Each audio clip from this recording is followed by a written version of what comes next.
Opa, e aí galera, aqui é o Grande Mestre Evandro Barbosa e nesse vídeo eu quero analisar com vocês alguns dos melhores momentos, ou talvez dos piores momentos, do Armageddon da sexta rodada do Norway Chess, que é um torneio bem forte que está acontecendo na Noruega, que reúne ali alguns dos melhores jogadores do mundo, como Magnus Carlsen, Caruana, Jing Liren, Aronian, e esse torneio é um torneio que vai ter 9 rodadas, né, até o momento, até a sexta rodada, a liderança é do Carlsen, seguido ali pelo Yu Yangyi.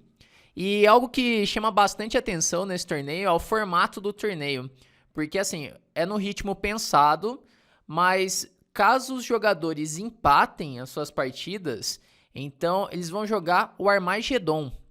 Então, de qualquer maneira, vai sair um vencedor da partida. Então, assim, jogou a partida pensada, por exemplo, Carlsen ganhou do Jing Liren. Aí ele ganha 2 pontos na partida pensada. Se por acaso empata a partida, então vai para o Armageddon. E daí o Armageddon vale 1 ponto a vitória. Então, no caso, o jogador faria 1,5 ponto, conseguindo vencer o Armageddon. Bom, e o que é esse tal Armageddon? É o seguinte, no Armageddon não existe empate. Então, o jogador das brancas, ele vai jogar com mais tempo. Então, nesse caso, ele está jogando com 10 minutos, mas ele é obrigado a vencer a partida. Já o jogador de pretas, ele vai jogar com 7 minutos. Ele tem essa desvantagem no tempo. No entanto, no caso da partida terminar em empate, a vitória vai para as pretas. Então, o preto joga ali por 2 resultados. Então, de qualquer maneira, vai sair um vencedor da partida. E assim, esse ritmo do Armageddon é um ritmo de blitz, né? É uma partida bem rápida. Então, mesmo sendo ali os melhores jogadores do mundo, é natural que aconteça muitos erros na pressão do tempo. Então, nesse vídeo eu quero mostrar aqui para vocês alguns dos momentos assim mais críticos do Armageddon dessa sexta rodada, que foram as 5 partidas pro Armageddon, então tem alguns momentos bem interessantes para ver aqui durante o vídeo, beleza? Bom, mas antes de começar, eu quero só dar um recado que amanhã, quarta-feira, às 20 horas, tem live aqui no canal, tem uma aula ao vivo, e dessa vez é uma live especial, porque é a live dos 20 mil inscritos, né? Eu tô bem feliz que conseguimos chegar aqui a 20 mil inscritos, né? A comunidade ela vai crescendo aqui. E amanhã nessa live dos 20 mil inscritos, eu tô pensando em fazer um torneio. Então, convidar aqui todos para participarem dessa live, beleza? Bom, mas vamos lá começar então, ver as análises aqui do Norway Chess das partidas do Armageddon.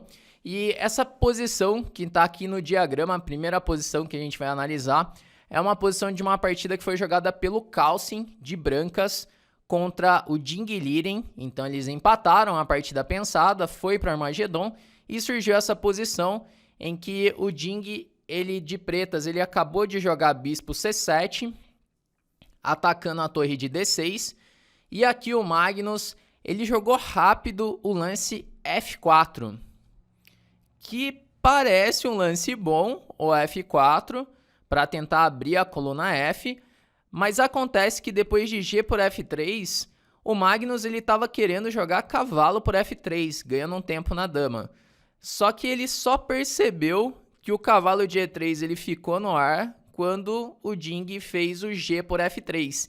Então aqui ele teve que improvisar já, né? Então assim, algo que se fosse uma partida pensada, o Magnus não faria esse F4, mas ali no Blitz, como tem pouco tempo, ele jogou o F4 e só depois ele percebeu que o cavalo de E3 ficava no ar. E é engraçado que, mesmo quando o Magnus erra, ainda dá jogo, né? Ainda tem recursos, porque poderia muito bem ter caído a peça e acabado a partida. Mas aqui, depois de G por F3, ainda tem um lance torre D3, defendendo o cavalo de E3. Então F por G2, rei por G2, as pretas ficam com um peão a mais, mas o branco ainda tem compensação por esse peão, ainda tem bastante recursos aqui pela coluna F, Por exemplo, depois de C5, o bispo em B3 já começa a atacar F7, a torre também, o rei das pretas está bem exposto. Então a posição ela segue sendo bastante complicada. Então, mesmo quando o Magnus erra, quando ele pendura, ainda tem recursos, ainda tem jogo na posição. Então seguiu aqui F6, C5. Eu acho inclusive que é mais fácil jogar de brancas nessa posição. O preto tem um peão a mais, mas a posição tá difícil de jogar, as peças estão presas aqui. Então jogou aqui torre D8, o Ding quer aliviar um pouco a posição, trocando algumas peças. Torre por D8, bispo por D8. E aqui veio o dama E2 do Magnus. Talvez rei F2 fosse um pouco melhor nessa posição para a dama ficar vigiando a A3, não deixar ativar a torre. Dama E2 veio torre A3. Então aqui começa a ficar um pouco perigoso para o Carlsen, porque tá com várias peças, tá com o bispo no ar, o cavalo de E3 é um tema também, que não dá para tirar o bispo de B3. Então aqui ele jogou dama D3, bispo C7, e nesse momento o Carlsen deveria ter jogado com o cavalo C2, atacando a torre de A3. Mas ele fez aqui um lance cavalo de E, F5.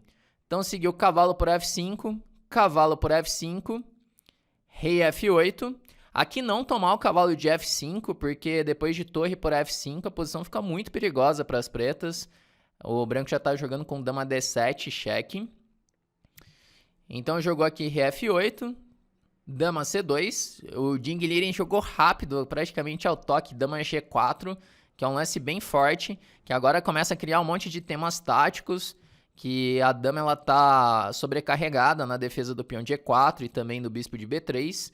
E aqui o Carlsen faz torre F3, que é praticamente um único para sustentar a posição. E esse aqui era o momento crítico da partida, que se você quiser parar o vídeo, pensar um pouco nessa posição, o Ding Liren ele tinha um lance assim que ganhava já a partida, arrematava a partida, já vai ganhar material, mas ele acabou jogando muito rápido, acabou não fazendo o lance mais preciso e o Carlsen ele continuou no jogo.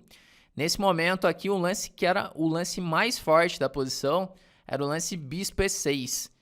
O tema é que se tomar em E6, então tá caindo a torre em F3. Já joga a dama por F3 com cheque. E também tá ameaçando tomar em B3 e tomar em E4. É aquele tema da dama sobrecarregada. Então aqui depois do lance bispo E6, o branco ele tá perdido. O Carlsen ia perder uma das partidas do Armagedon, porque até o momento ele não perdeu nenhuma. Então, o Ding teve todas as chances aí para ganhar essa partida fazendo bispo E6. Mas aí ele fez bispo por F5, veio torre por F5, e agora ele faz H4. E aqui a posição já fica um caos, a posição já está super complicada.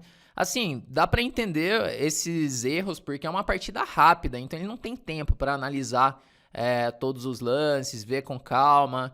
Então aqui ele interroga de novo com H4, deveria ter jogado com rei E7.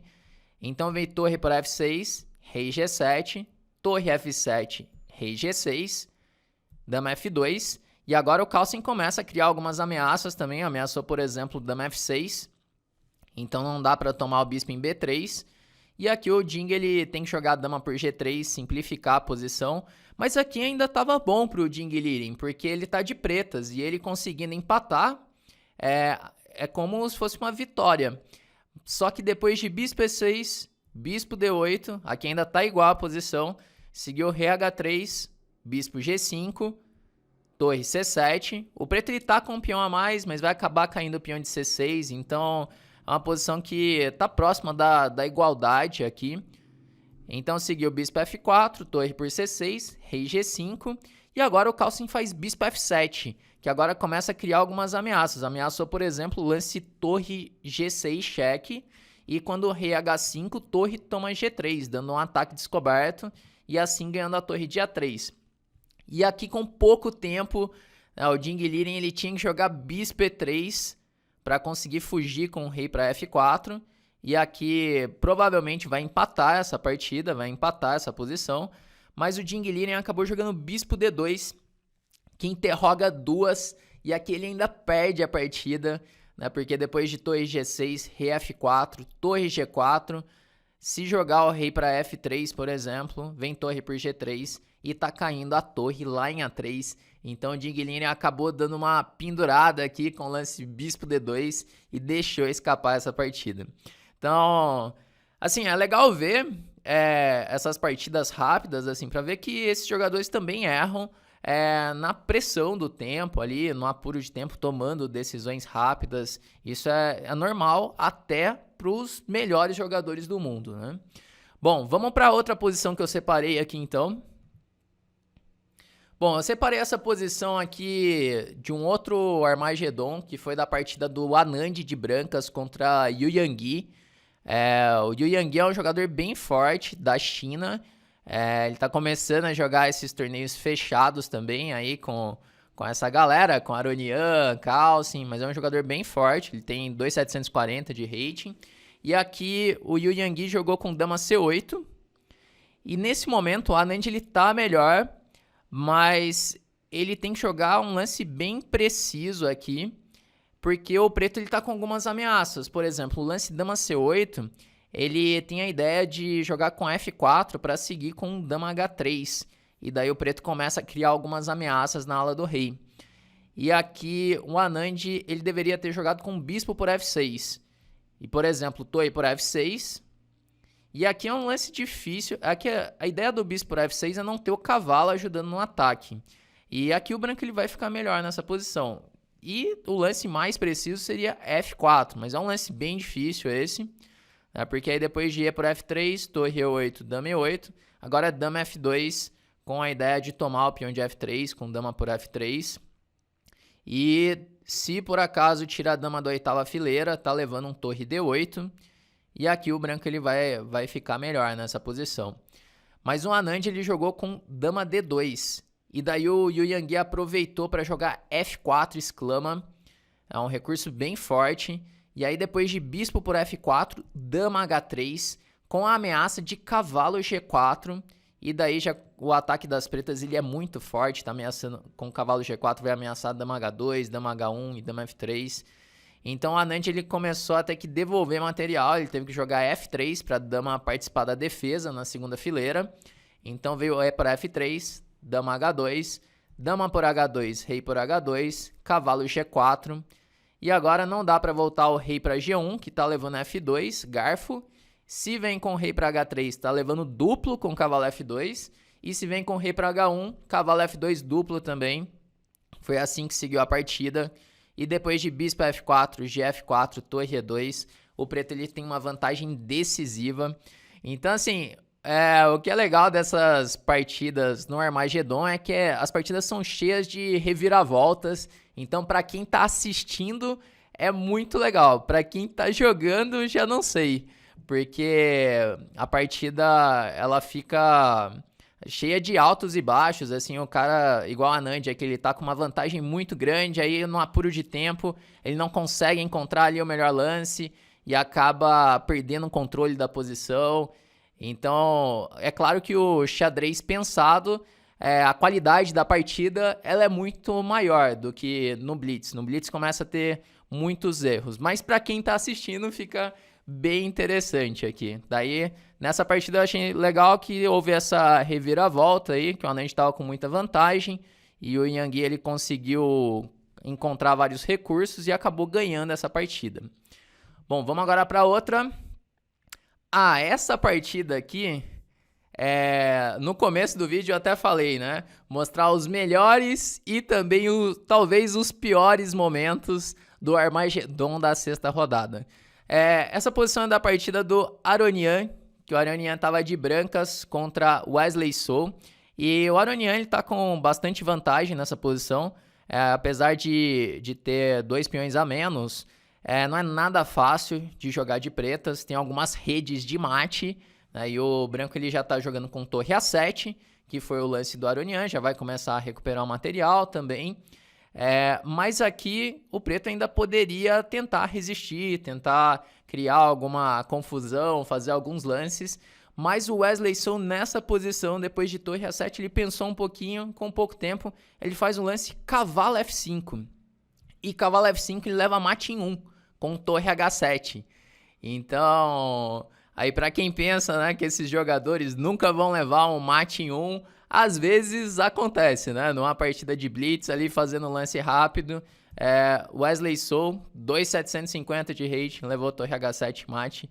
Eu separei até aqui umas imagens do momento em que os dois estavam jogando ali o blitz e o Wesley Soul faz o cavalo F5 e só depois que ele percebe que tem um torre H7 levando o mate, né? Bom, esse é o momento que eu queria mostrar também, que não é comum isso, um jogador desse nível levar mate em 1, né? Mas é uma partida de blitz, tem sempre que levar em consideração isso. Bom, então separei aqui mais uma posição, partida Mamedjarov e Vachier-Lagrave. Essa partida não teve tantas emoções assim, o Vachier-Lagrave estava de pretas, ele conseguiu ficar com vantagem. E aqui nesse momento ele poderia jogar com bispo por D4 para buscar a vitória, porque o preto ele tá aqui com um par de bispos e um peão a mais. Mas o empate já era suficiente para o Vachier ganhar o ponto. Como eu disse, no Armagedon, o jogador de pretas ele precisa apenas do empate. Então aqui o Vachier jogou lance torre por D4, torre por D4, bispo por D4. E aqui não existe nenhuma esperança do branco ganhar essa posição, né? Seguiu aqui alguns lances, né? Acabou simplificando a posição, entrando numa posição com bispos de cores opostas, e o Vachier ele conseguiu empatar e assim conseguir a vitória, no caso, né? Porque é um Armagedon, ele tem essa vantagem do empate. Bom, essa partida aqui foi sem emoções, mas como as 5 partidas foram para Armagedon, eu tinha que mostrar também essa posição da partida do Mamedjarov de brancas contra Vachier-Lagrave. Bom, e vamos agora para a última posição, que foi da partida do Grichuk de brancas contra o Caruana. Então, essa aqui foi a partida que houve assim mais comentários, porque o Grichuk ele faz um lance que é difícil de entender nessa partida. Então, foi uma Ruy Lopes, uma posição bem normal da Ruy Lopes. Aqui a gente está no início do meio-jogo, naquela transição da abertura para o meio-jogo. E o Caruana ele faz um lance D5, já contra-atacando no centro. E daí, nesse momento, o Grichuk ele faz o lance bispo H6. Então, o Grichuk ele cegou aqui, que tinha um cavalo em D2. E ele acabou jogando o bispo H6 para trocar o bispo de casas pretas, mas acontece que tem um cavalo na frente. Então o Caruana ele simplesmente fez o lance bispo toma H6 e o Grichuk abandonou. O Grichuk deu uma peça limpa e não tem o que fazer mais aqui. Ele nem seguiu jogando, mesmo sendo uma partida de blitz, não dá para seguir jogando com uma peça a menos. Então essa foi uma partida que chamou bastante atenção, o Grichuk fazer esse lance bispo H6. Assim, aparentemente o Grichuk ele tá exausto nesse torneio, porque ele vem de outro torneio já, ele estava jogando o Grand Prix, que inclusive ele chegou na final do Grand Prix contra o Nepomniachtchi. Inclusive eu analisei a partida decisiva, Nepomniachtchi e Grichuk, ele foi direto para esse torneio. Então aparentemente ele tá bem cansado e aí nessa partida de blitz ele acabou jogando o bispo H6, assim, deu um blunder total ali e acabou entregando a peça. Bom, essas foram as 5 partidas do Armagedon da 6ª rodada. Então, é um torneio interessante de assistir, principalmente quando tem essas partidas do Armagedon, que fica emocionante ali de acompanhar. Pode acontecer de tudo, como vocês viram aqui. Eu particularmente gosto mais do pensado, né, que a qualidade das partidas é muito melhor, muito maior, mas para quem está assistindo é interessante ver essas partidas do Armagedon. Bom, galera, é isso que eu queria mostrar aqui para vocês nesse vídeo de hoje. Não se esqueçam, amanhã, quarta-feira, às 20 horas, tem live aqui no canal para comemorar os 20 mil inscritos. Então, eu te espero lá, beleza? Bom, até o próximo, então, e um grande abraço.